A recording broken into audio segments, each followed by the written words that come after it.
রাসূলুল্লাহ সাল্লাল্লাহু আলাইহি ওয়াসাল্লাম বলেছেন, যখন আমার উম্মত এই 15টা পাপে লিপ্ত হবে, এই 15টা পাপে লিপ্ত হবে, তখন তাদের উপর আল্লাহর পক্ষ থেকে আযাব এবং গজব আসতে শুরু করবে। হাদিস আসলে অনেক আছে, কিন্তু সবগুলো বলার সময় থাকবে না। আমি মূল কয়েকটা বলছি, এগুলোর মধ্যে সব পড়ে যাবে ইনশাআল্লাহ। এক নাম্বার পাপ যখন এই উম্মতের মানুষ করবে, যখন তারা গনিমতের মালকে ব্যক্তিগত সম্পদ মনে করবে। গনিমতের মাল বোঝেন? রাষ্ট্রীয় সম্পদ, পাবলিক প্রপার্টি। এটাকে যখন মানুষ ব্যক্তিগত সম্পদ মনে করে ব্যবহার করা শুরু করে, এটা কি মিল পাওয়া যায়? আচ্ছা। 2 নাম্বার, যখন কারো কাছে আমানত রাখা হবে, আমানত, এবং সে এটাকে ব্যক্তিগত সম্পদ মনে করবে। বুঝতে পারছেন?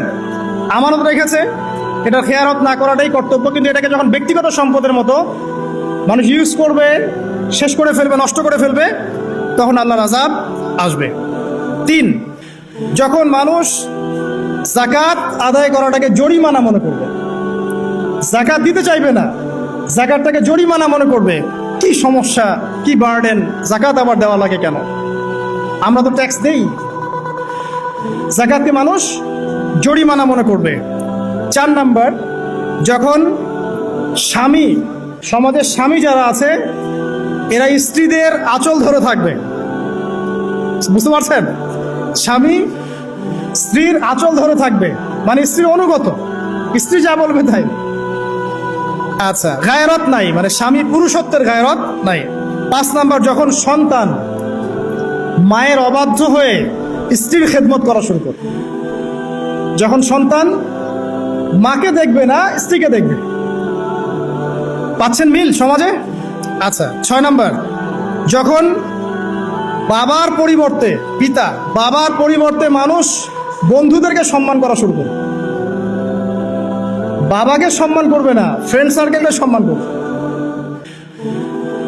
সুবহানাল্লাহ। এরপরে আসেন 7, যখন, আমার কথা রাগ করেন না, এটা হাদিসে আছে, যখন সমাজের নিকৃষ্ট মানুষদেরকে নেতৃত্ব দেওয়া হবে। এটা হাদিসে আছে। সমাজের নিকৃষ্ট মানুষকে যখন নেতৃত্বের আসনে বসাবে মানুষ, তখন সমাজে আল্লাহর গজব আসবে। হাদিস তিরমিজি 2211 নম্বর।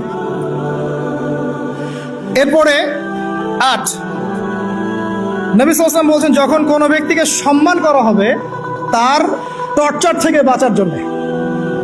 যখন কোনো মানুষের সম্মান করা হবে তার